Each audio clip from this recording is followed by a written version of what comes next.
What's up, guys? Welcome back to another episode of Barbells and Bangers. What is going on? So last night was UFC 288.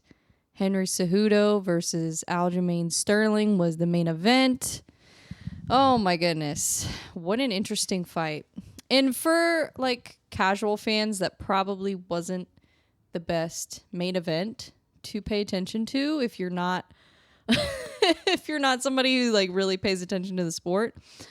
Just because that was like a very high level grappling fight, in my opinion. Like, I mean, there was striking, obviously, but I feel like the high level grappling of that fight was what is to really be appreciated about it. And I feel like a lot of people probably miss that because they don't pay attention to the grapplers as much as they pay attention to the strikers.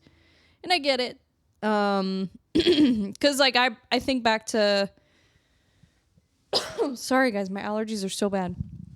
I think back to like when I was first getting into UFC, and I was, oh my gosh, I had no idea what was going on when, like, as soon as the fight got to the ground, I was like, what is happening? But then it made me want to learn more about it though. And like, I guess I'm just a curious person. So it made me want to learn more about grappling. So that's how I actually really got into grappling, was because I started learning more about it and watching like jiu-jitsu matches and watching wrestling matches. And it just made me appreciate that aspect of the sport a lot more. But yeah, so I went to watch the fights last night at this like bar and grill thing, which was interesting. it was an interesting experience. I remember why I like to stay home and watch the fights. Why I don't like to go out and watch the fights. Sorry, guys. I needed more coffee. I am feeling so exhausted today. I think it's because I worked out really hard yesterday, and I'm just, like, super sore and just tired, and my allergies are really bad. And when my allergies get really bad, it just seems like everything just, like, flares up. So, and I did an ice bath about an hour ago. So, hopefully that will help. I do feel a lot less sore since doing the ice bath, but Still need a little more coffee. But anyways, yeah, so we went to this like restaurant place to watch the fights, and oh my gosh. So I don't drink. I quit drinking in October. Quit drinking alcohol. And I'm not like a recovering alcoholic or anything. Like I didn't really have a problem with it. I feel like my life is better without alcohol. And so I just made a choice to remove it from my life. Because I'm like, it's only going to benefit me to remove alcohol from my life. Like nothing bad is going to come from removing alcohol. The only bad things I would say is like, I don't think I have as many friends as I did before. But then now I'm kind of like, okay, were those people really my friends, or were they just my drinking buddies, or like people that are cool? I'm cool with when we're like out, but I don't really talk to them otherwise, you know? I don't know. So, but anyways, I'm rambling. But yeah, so I don't drink. So I ordered Heineken Zero. I do like beer though. That's the thing. I like the taste of alcoholic beverages more than I like the effects of the alcohol. So that's, I don't know. I like drinks. I like beverages, whatever. I'm drinking coffee. I drink all kinds of beverages. But so I ordered a Heineken Zero, which is a non-alcoholic beer. And they gave me a regular Heineken. And I took like one sip of it. I took one sip and then I looked at it and I was like, something looks off. I'm like, it tastes different. I'm like, this just doesn't seem right. I'm like, this tastes a little weird. So then I look at it and I'm like reading the back of the bottle, and I'm like, oh, this has alcohol. Like, good thing I only took one sip, because I knew immediately right away. I'm like, this is not Heineken Zero. I'm like, there's no way. I know the taste of Heineken Zero. I've drank it so many times because that's like usually what I drink if I go out and watch the fights, because they don't have Well-Being, which, by the way, check out wellbeingbrewing.com and use my code BrieEckert if you want 10% off of the best non-alcoholic beer. And I had Heineken Zero last night, so I drink other stuff too, but only because that is the only non-alcoholic beer that a lot of places have still. So if you have a restaurant or a bar, you need to start carrying Well-Being because it is way better. Just saying. But Heineken Zero, still pretty good. It's still pretty good. But yeah, so I send it back because I'm like, yeah, I don't drink alcohol. Well, then they thought that I sent it back because I'm like under 21 and that's why I don't drink alcohol. I'm like, no, baby, I'm way over 21. Like, I'm 27. Like, I am old, okay? And she's like, okay, well, now we need to see your ID. And I'm like, well, why didn't you ask me for my ID before? And I guess she didn't realize, like, I guess the server didn't realize that it wasn't Heineken Zero. She didn't realize that. So the bartender, I guess, handed it to her. She thought that's what it was. And I don't know. It was so bizarre. And yeah, so then the like manager came over and carded me. Like, I carded like 4 times. I was like, what is going on? It was so weird. But then I was like, well, I mean, I guess that's kind of nice. I look young. That says something. I'm like, I'll take it. So I didn't even get mad about it because I'm like, I appreciate the compliment, guys. I know that moisturizer is really paying off. Let me just say that. I've never been tanning a day in my life. It is paying off. I take care of my skin. No, but it was just funny because I'm like, I can't believe I've gotten carded this many times and I ordered a beer that has 0% alcohol in it. Like, like if you order a non-alcoholic beer, you're over 21. There are no 19-year-olds going out and ordering non-alcoholic beers. I doubt it. Okay, they're ordering like White Claws and stuff.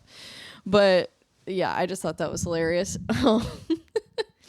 Yeah, so now it makes me think like, yeah, this is why I stay home. Like, because I don't like interacting with people. I don't. I don't know. And I'm not even an introvert. Like, I would consider myself an extrovert because I love talking to people. But I hate small talk and I hate like weird, awkward interactions. Like, I don't know. I like to have meaningful conversations with people and actually talk to people. But like all the like stuff you have to do in like real life with like going to the bank and like, you know, like those interactions, I hate those. I hate it. I'm like, can I do this online? I'm like one of those people. Yeah, I'm like, is there a way I can do this online? If there is, can I get my oil changed online? Because if I can, I will do it. Like, seriously, oh my gosh, I hate small talk. I hate going out in public because I just feel awkward. I don't know. But I thought that was pretty funny. I thought the fights were pretty good. I thought the prelims were probably maybe a little bit more exciting than the main card, but the main card was just really well matched fights, I feel like. Besides, you know, the knockouts. But like Burns versus Bilal, that was a great matchup. Like competitively, I feel like they're really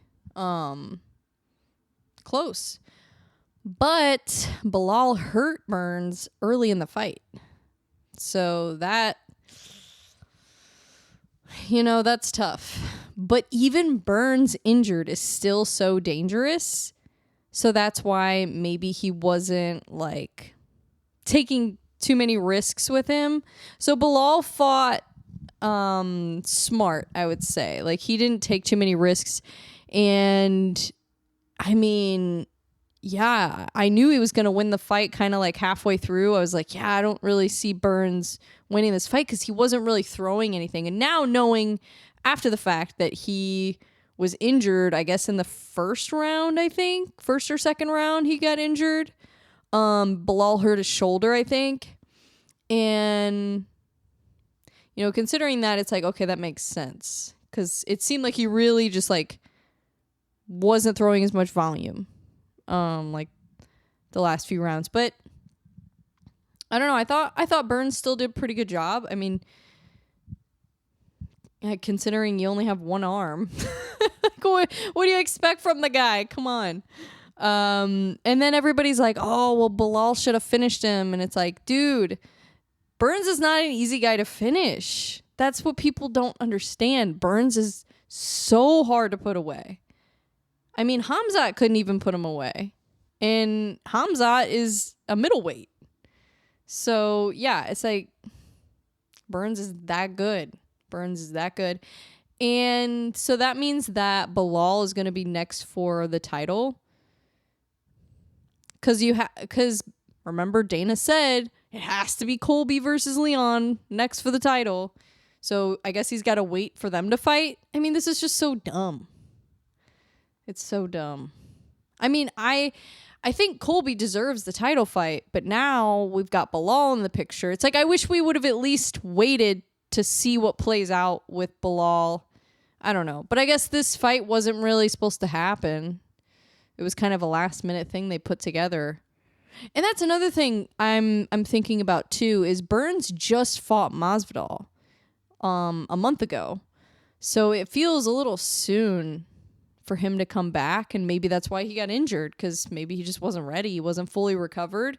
When you aren't fully recovered, it's easier to get injured. So I wonder if that has anything to do with it.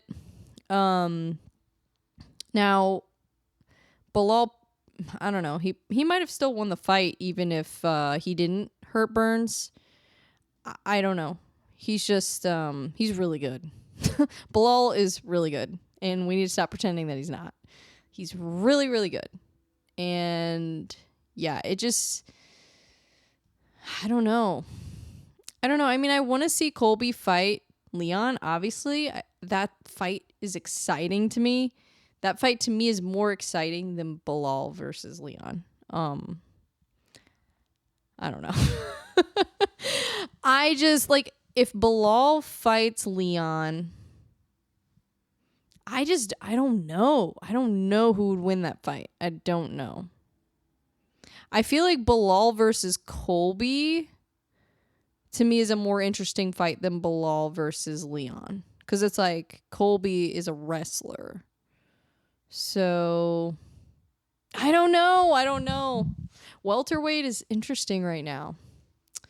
That is definitely interesting. But, no, but Bilal did a great job with Burns. And the fact that he did that well against Burns, it just shows how good of a fighter he is. Because Burns he's so good. Like, in that division, there are not many guys that are better than Gilbert Burns.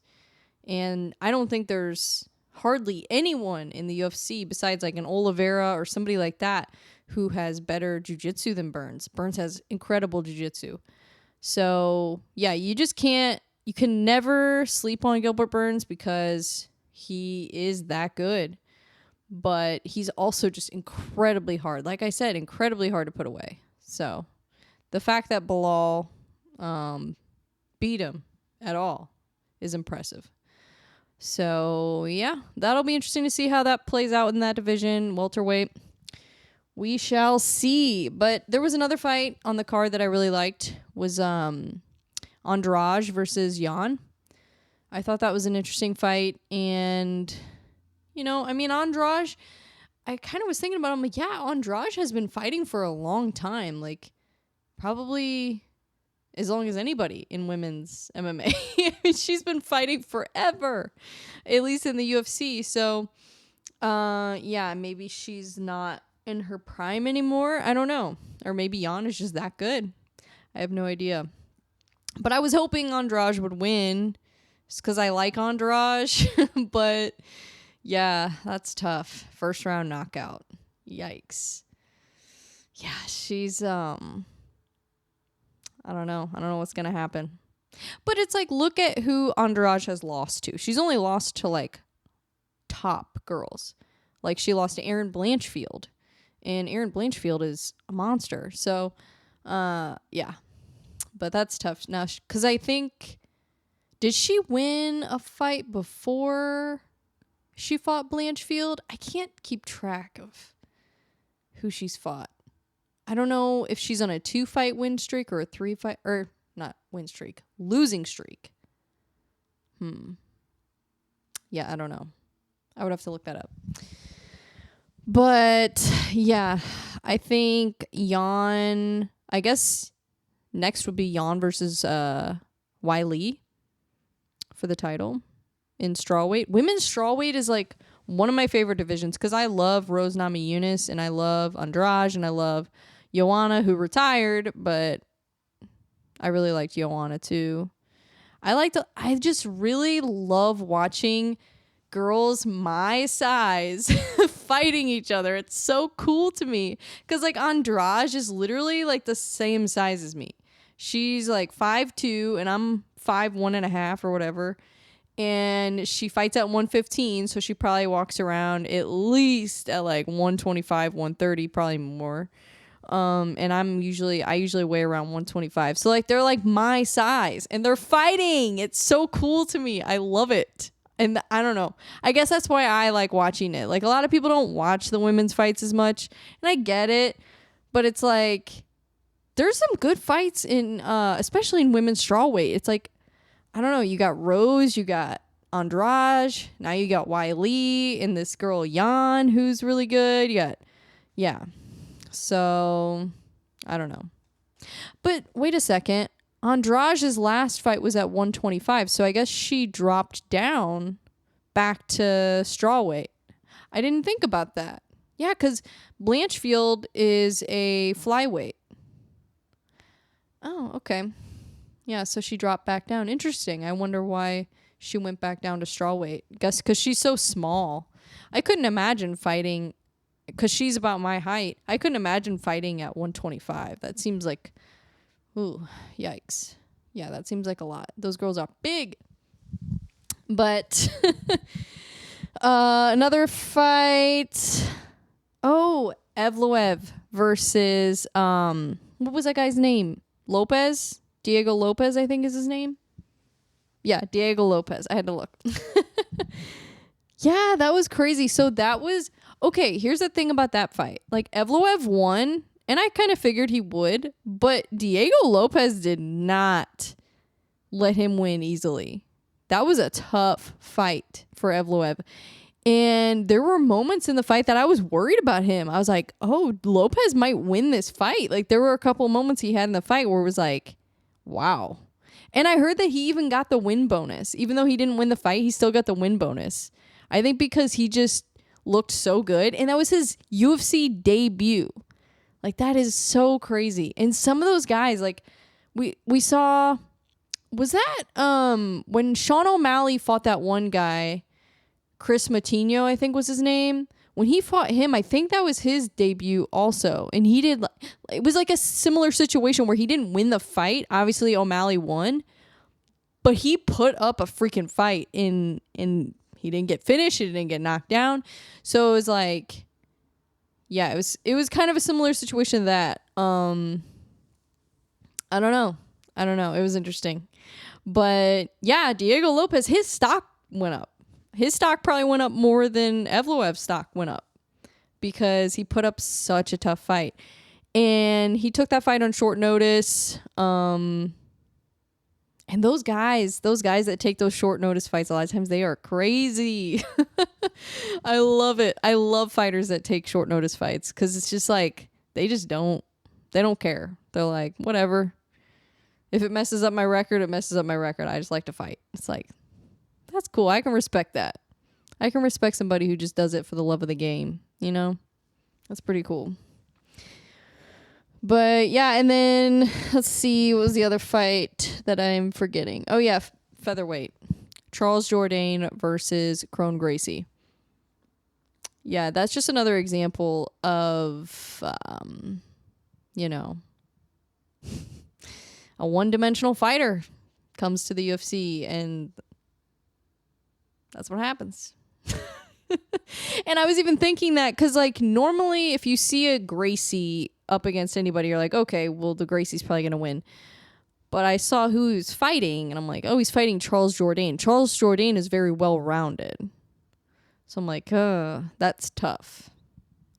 Anybody who's really well-rounded is usually not a good opponent for somebody who's one-dimensional, because they can expose an area of your game that hasn't been exposed yet, or they just know how to they just have a clear game plan of how they can beat you.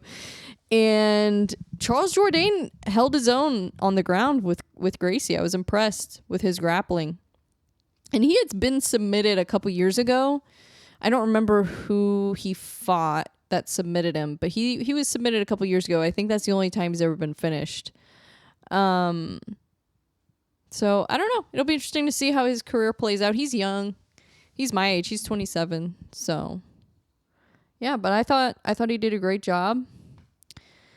And yeah, Kron Gracie just really one-dimensional. I mean, he's great. Jiu-jitsu wise, amazing. But yeah, that's kind of what happens. Kind of reminds me of like a Ryan Hall situation a little bit. Yeah, I don't know. That's tough. But the main event was very interesting. Yeah, going into the 5th round, I was like, oh, Cejudo needs a finish if he wants to win this fight. That was my thought process. I guess a lot of people thought the fight was really close. I thought it was a close fight, but I didn't think that Cejudo won. And I wanted Cejudo to win. Like, I was rooting for Cejudo in that fight. But yeah, I just didn't see how he would have won on the scorecards. I was actually surprised that it was a split decision. I thought it was going to be unanimous decision for Aljamain, honestly. Because I thought it was pretty clear. Because here's the thing, too. Like, Aljamain is a champ.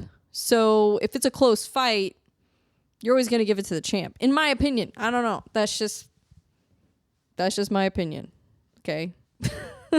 I said the same thing when Islam Makhachev beat Volkanovski. I said the same thing. If you want to beat the champ, you got to beat the champ. So, yeah, I don't know. It was a close fight. It was a good fight. Very high level grappling.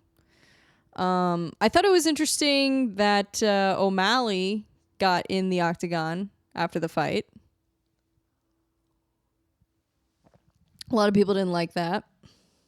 I saw. A lot of people were like, oh, it's turning into WWE. Here's the thing. Yes. Is it a little WWE-esque? Yeah, sure. I get it. But here's the thing. I feel like we kind of need a little bit of that if we want to grow the sport. Like, sometimes you just got to do things that get the views. Okay? We all know the UFC is real. We all know that. There's no doubt about it. So why is it such a problem when we have these little trash talk moments? Because it's not like the UFC is fake. Like, yeah, some of the trash talk might be a little fake. Who cares? The only thing that it's going to do is bring more people to the sport because it's going to help sell the fights. You have to understand, from a perspective of a casual fan, you have to understand that they aren't invested in these fighters like we are. Like, if you're a diehard fan like me, like, you're invested in these fighters. Like, you know what's going on in the division, you know the rankings, you know all that stuff. But if you are a casual fan, you don't know that. So when you see Leon Edwards versus Bilal Muhammad, you're like, who are these people? You know? So in order to attract more fans to the sport, you have to have those little WWE moments. You have to have that. And now that the UFC owns WWE, I guess they had like the merger or whatever. And I don't know all the details of it, so I'm not even going to pretend like I know what's going on with that. But I just know that there was a merger. So if you think about that, we're probably going to see a little bit more of that in the UFC, I would think. I would think. I mean, I kind of hope. Because here's what happens. When we get more eyeballs on the UFC, on the sport, then the UFC will generate more money. And also, if we get more eyeballs just in the sport in general, it will help your PFL, Bellator, Bare Knuckle. It'll help everybody. We have to get more people watching the sport if we want the sport to grow. And when the sport grows, guess what else happens? Fighters get paid more. So if we want fighters to get paid more, then we need to sell more pay-per-views, sell more tickets, grow the sport. That's what we need to do. Do you guys know? I went to that place last night to watch the fights. There were like 4 people in there watching the fights. Nobody knows what's going on in MMA. So if we want to bring more people to the sport, we have to do that stuff. We have to bring viewership. So I don't mind it at all. Like, I'm like, go ahead and do it. Do the Chael Sonnen thing. I love it. I'm all for it because I want the fighters to get paid. Guys, don't you want them to get paid and make money? I think that's a pretty reasonable request. But yeah, that's my opinion on that. I don't care. I don't mind it at all. I actually love it. I think it's fantastic. Connor did it, and it worked. Change the sport. So, yeah, let's embrace it. I don't know. I love it. I think it's fun. Because then you can talk to people about it, because then other people know what's going on in MMA that don't really watch the sport like we do. Because it's gotten so technical that it's like for some people, it's just hard for them to understand what's going on. It's not like the old days. So, yeah. In other MMA news, Tony Ferguson. Oh my gosh. So Tony Ferguson was arrested. Let me pull up the article. So I'm not just talking out of my butt. I'm going to try to start pulling stuff up more. I really need a Jamie, someone who will just sit here and pull stuff up for me. But I'm not there yet, guys, okay? So I'm going to have to do it myself. So I'm going to be my own Jamie. But I'm going to try to start doing that because sometimes I'm it's hard to think on the fly sometimes. So I want to make sure I'm accurate in the information that I'm discussing. So I'm going to pull up this article. UFC veteran Tony Ferguson was arrested early Sunday morning following a multi-vehicle crash in Hollywood, the Los Angeles Police Department told ESPN. The LAPD told the Los Angeles Times that Ferguson, 39, had been arrested on suspicion of drunken driving. Video of the scene surfaced on YouTube via AXN News early Sunday. The video showed Ferguson near a pickup truck that had flipped over and collided with multiple cars. Ferguson appeared uninjured. Well, of course he's uninjured. He's a freak of nature. That guy did shin conditioning with metal bars. Yeah, I don't know much that can injure a person like that. The LAPD told the Times that the crash occurred around 2 a.m. Pacific time and that Ferguson refused to take a breathalyzer test at the scene. He is reportedly facing a misdemeanor charge. An LAPD spokesperson said Ferguson had passengers in the car with them, but that no injuries were reported. I wonder who his passengers were. It's pretty late at night, so you wouldn't think he was driving his family around. Who is he hanging out with? I don't know. This just doesn't look good. Doesn't look good. Ferguson's management declined to comment on the matter. Oh my gosh. Yikes. Yeah, so Ferguson's on a 5-fight losing streak. I thought he was going to Harvard. Do you guys remember that? I swear I saw Tony Ferguson. Let me look it up. Pull it up, Jamie. Tony Ferguson. Oh, I need to get on Google. Tony Ferguson, Harvard. Yeah, it's a real thing. Fans react as Tony Ferguson begins studying business at Harvard University. He got into Harvard University. Even just getting into Harvard is impressive. See, this is what confuses me. It's like this guy gets into Harvard Law School, but then he does things like this. He gets a DUI like an idiot. It just really makes me sad, and it makes me glad that I don't drink anymore, because I just see things like this, and it's like also with like John Jones, what alcohol does to people's lives. It's horrible, honestly. I think it turns a lot of good people into bad people. If it's misused, of course. You know, some people can handle it. Some people are fine, but some people cannot.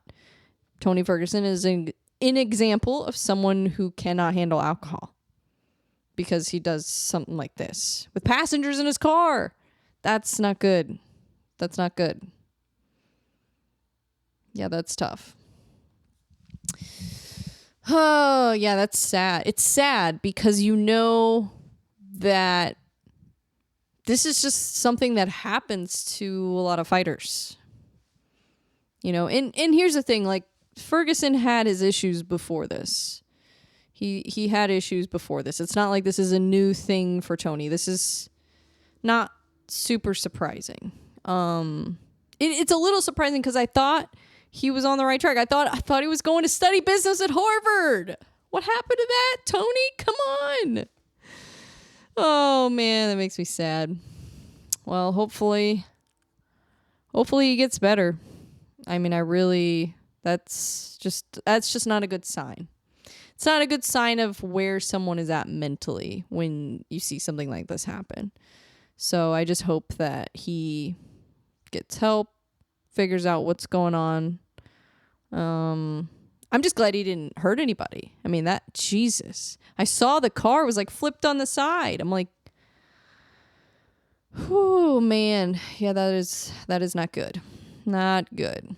It's just not a good sign for the future of Tony Ferguson. Like, what is he going to quit fighting? I mean, I don't see how he can continue fighting after doing something like that. But the thing is like Dana can't really cut him for doing something like that because wait, is he still in the UFC? I don't even know. I think he is. I don't think Dana's cut him yet. But he can't because it's like, well, John Jones did the same thing. You know, so you can't cut Tony for doing. But at the same time, John Jones wasn't on a 5-fight losing streak, so I guess it's a little different. I guess. But I don't know, it just doesn't seem fair. That really sucks, though. Man, come on, Tony. Get it together. Get it together, my guy. I used to really like Tony Ferguson. When he was in his prime, Tony Ferguson was an absolute fear to be reckoned with. Like, because at one point he was supposed to fight Habib, and that fight got canceled so many times. It was like the most cursed fight in UFC history. But at one point, Tony Ferguson, like, he was the guy everybody thought was going to beat Habib. He was the guy. Everybody's like, well, I don't know, because Tony Ferguson has a really dangerous guard from the bottom. So if Habib takes him down, gets him on his back, Tony Ferguson could probably submit him from his back. So that was the whole thing everybody thought. But now looking back at it, it's like, no, Habib would have absolutely demolished Tony Ferguson. Let's be honest. But yeah, I don't know. Interesting. Well, I hope that everything is okay with Tony Ferguson. Jesus, that is not good. That is not good. But yeah, moving on to other things, because otherwise that'll get real depressing if I keep talking about that. I'm trying to really get back into shape. And I know I'm in shape. Okay. So like, I don't mean like in shape, like getting lean. Like I am getting pretty lean, honestly. I feel like this is probably the most shredded I've been in a while. But I'm not like trying to be shredded. I'm just doing whatever feels right. And right now doing a good balance of weight training and boxing feels right. So that's what I'm doing. And as a result of that, I'm getting shredded. So it's kind of cool. I don't know. But what I really want to do is I want to get back in a boxing shape is what I mean that's what I mean when I say get back in shape. Because I realize I'm already in shape, but I want to get back in a boxing shape because I want to be able to like actually spar again. Yeah. So, but I've got a little ways to go with my conditioning. So, but it's getting better. It's getting better. And I think, and I kind of wanted to talk about this because it's an interesting concept for me. So progressive overload, but in like more endurance stuff. So like boxing, for example. I don't know. It's kind of just an interesting concept because like progressive overload, you think you're adding more reps, you're adding more weight. But in endurance, it's really just like you're adding more time or you're adding more intensity. So I don't know. I'm kind of playing around with that. So I'm like, I'm going to do the last workout that I did. I lifted weights. And then after I lifted weights, this was yesterday, I did 6 rounds on the heavy bag outside. So they did the first workout inside and then I did the boxing outside. And I felt like I was just better at managing my cardio when I knew like, okay, I have 1 minute to rest in between rounds. So I did 2 minutes and then I did 1 minute of rest. So 2 minutes on the bag, 1 minute rest, 2 minutes on the bag. And I did that for 6 rounds. So what I'm going to do is I am going to like increase the rounds, like the number of rounds. And then I'm also going to increase the time of the rounds over time. So I'll get up to like 3 minute rounds. And I feel like that's like the only way you can really definitively improve your cardio, because it's not like you can just add more weight because there's no weights and you can't add more reps.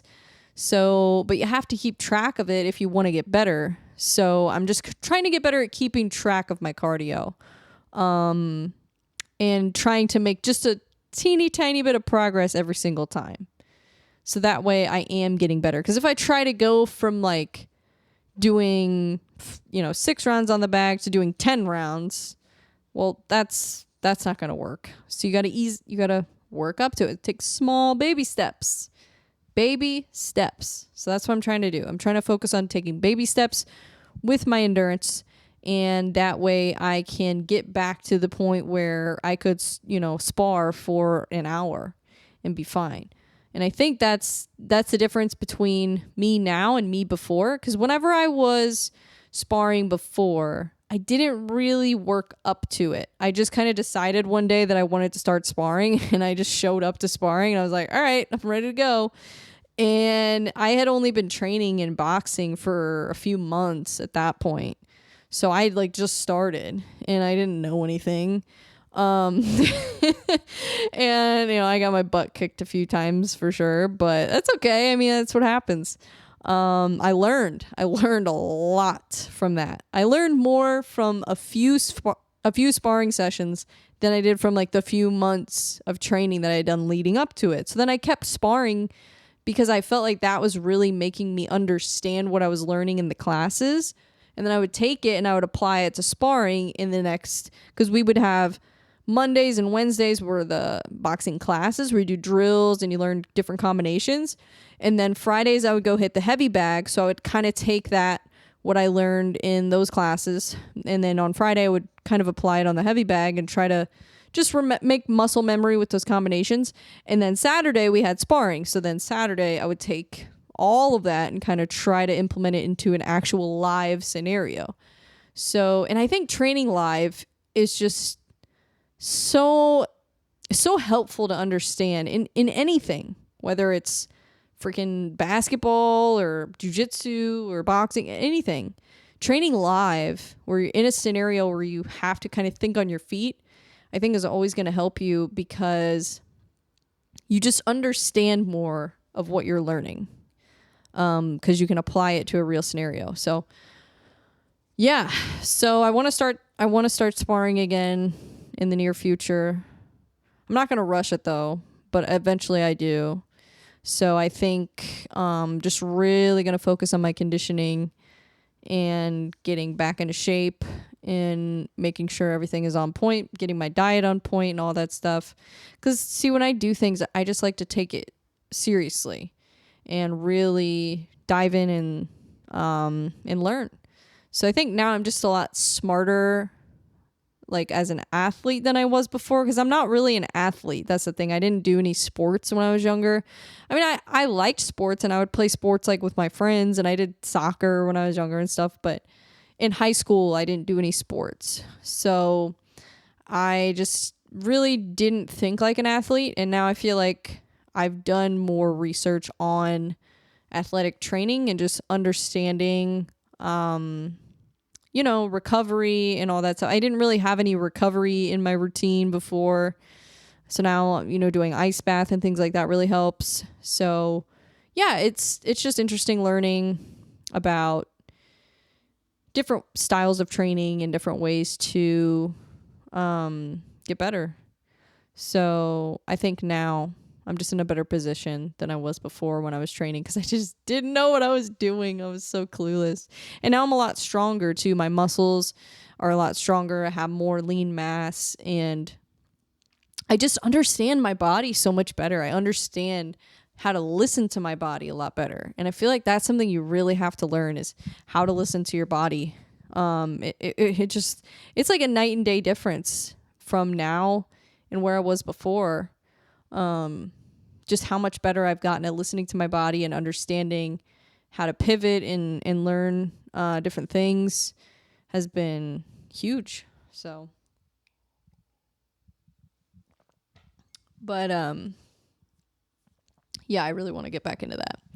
Now, I did want to talk about music today. It's been a while since I've talked about music, and I feel like I talk about music a lot in real life, but I always forget to talk about it on my podcast. So I wanted to talk about music because I've been listening to some different music lately. That's just how I am.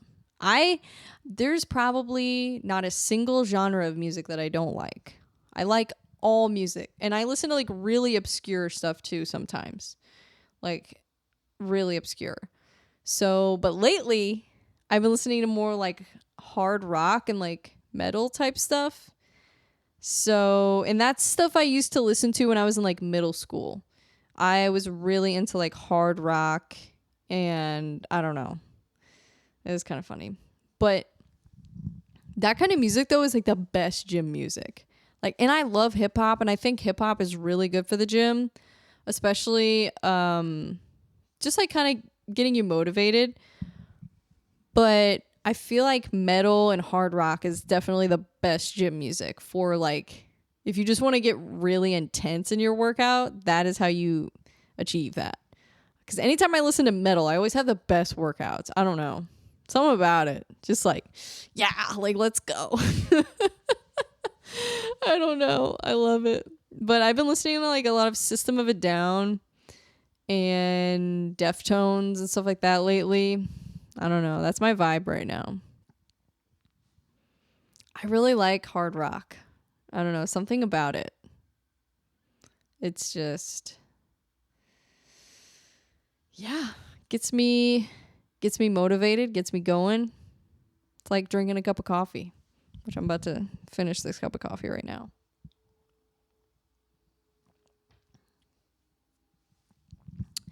But yeah, so I think I'm going to make another workout playlist, like a hard rock metal workout playlist.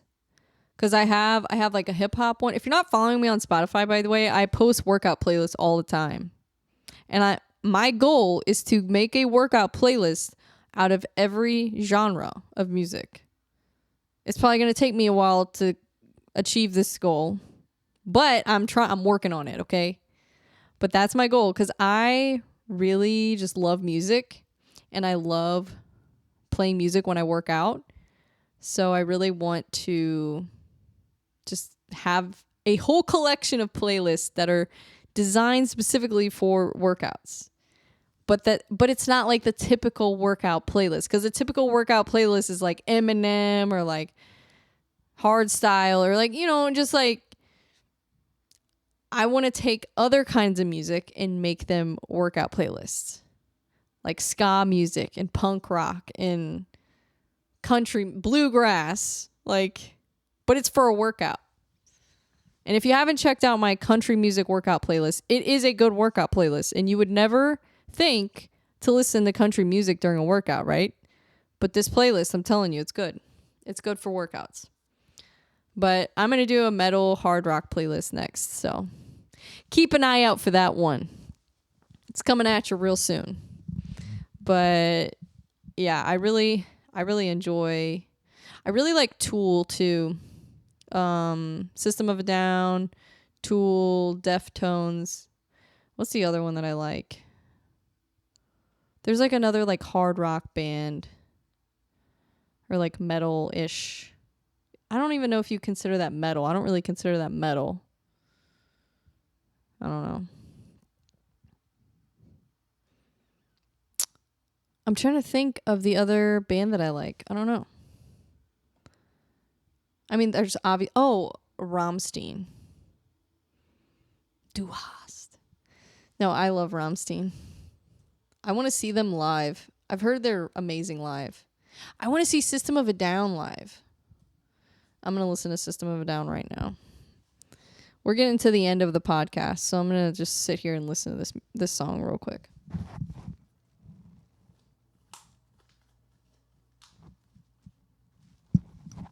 And I'm going to still talk while I'm listening to it. I'm only going to listen to like 30 seconds of it, though. But this is like my favorite. This is probably my favorite System of a Down song is Aerials. I love this song. I'm going to listen to it. I hate that I can't play the song for you guys while I listen to it. It's so dumb. But like, okay, here's the thing. So I saw Joe Rogan. He had Joey Diaz on. And I was watching it, and they were playing music and listening to music on it. So I'm like, how are they allowed to do that? Are they getting in trouble for that? I don't know. I don't know all the copyright rules. So I just try to avoid any potential issues, because I'm like, yeah, I don't want YouTube yelling at me for anything.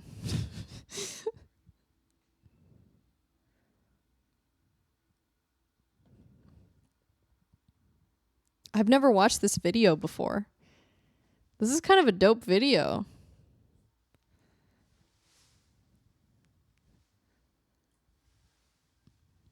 It's like tents outside.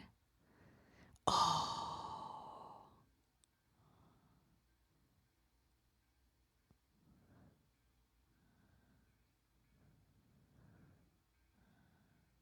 This is a sick video.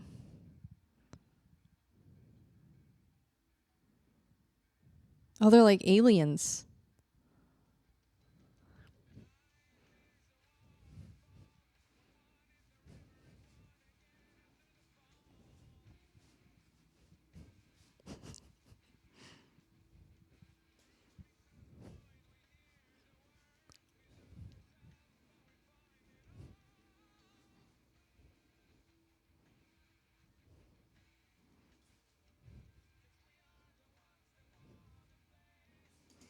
Oh my gosh, I love System of a Down so much. Oh, that video is so dope. But they're just so cool. Their music is so interesting too. Like I feel like it's not for everyone. Like, like it's not something my mom would like, but for people who like that type of music, like hard rock. Oh my gosh, I didn't realize they've been around since 1994. Or no, 1992. Oh no, that's when he was in a different band. Surge. I don't really know a lot about the history of this band, but I kind of want to learn more now. I'm very curious. Because I know the singer is Armenian. which is really cool. Because there are some other... who else is Armenian? Is it Cher? Is Cher Armenian? Armenians are cool, man. I feel like we don't talk about Armenians enough. They just fly under the radar. I'm pretty sure Cher is Armenian. Or at least I thought so. Or maybe she's of Armenian descent.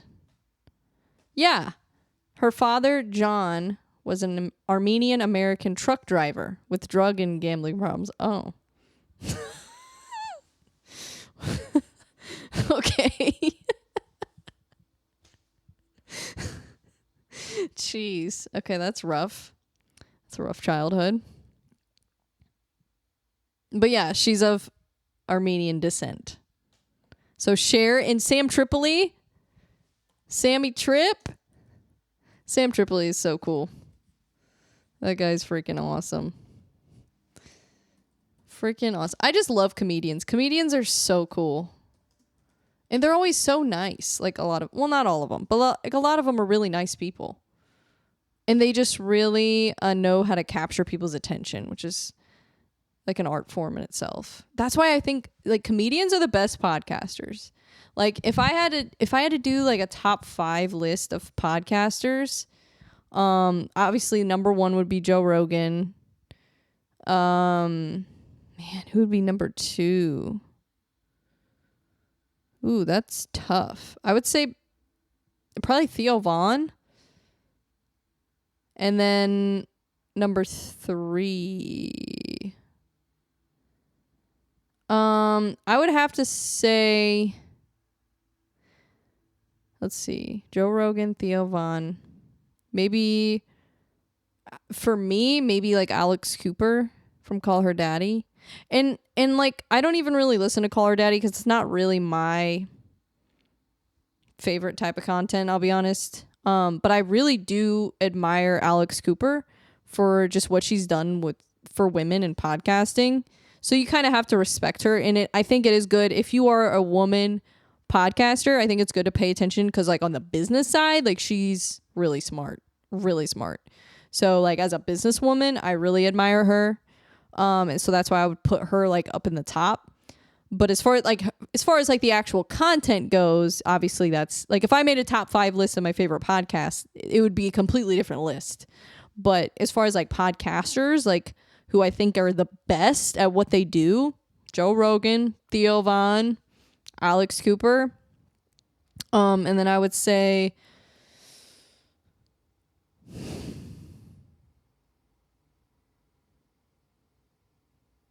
I would probably say Tom Segura. Yeah, because he's got like the Your Mom's House podcast. He's got Two Bears, One Cave. He's a really good podcaster. He's really good. Him and his wife together are really funny too. And then I would say I would put Sam Tripoli number 5. Sam Tripoli has like 18 podcasts. He has so many podcasts. It's crazy. But that's why I don't know. I just feel like he loves podcasting. Like he loves what he does so much. He loves doing comedy. And you can just feel it. And he's not trying to like get rich. He's not trying to get a $200 million Spotify deal like Rogan. And that's great. Like I admire Joe Rogan for that. But I have a lot of respect for people who just work really hard and constantly are grinding. So and just, I feel like being able to do that many podcasts, like you got to be pretty good at doing podcasts to have that many podcasts. Like it's hard for me to even just keep up with one. Like people don't realize like doing podcasts is not, it seems so simple, but it's so not at the same time. It's so weird because it's like I'm just sitting here talking, but like the amount of thought that goes into it and just, I don't know, it's very interesting, but I love it. It's definitely probably my favorite thing that I've ever done is podcasting. It's really fun. But I was talking yesterday, I posted on Facebook, like I want to get into voice acting because I think that would be something I would really enjoy and I would probably be good at. So I don't know. I'm kind of curious about doing stuff like that because I think it'd be fun, but I don't know. I don't know. I just like to try things because, like I said, I'm so curious, and I like to experience different things. I feel like that's what makes me grow as a person, is just trying new things and experimenting with different things. Like, you know, I tried acting not that long ago, and I've just done different things. I feel like it's good. It's good to get out of your comfort zone. If you get out of your comfort zone, that's when you grow. But I am going to wrap this episode up now because I have to get going. But I really love talking to you guys, and thank you so much for the support. I hope you enjoyed the fights this weekend, and I will see you again next week. Bye.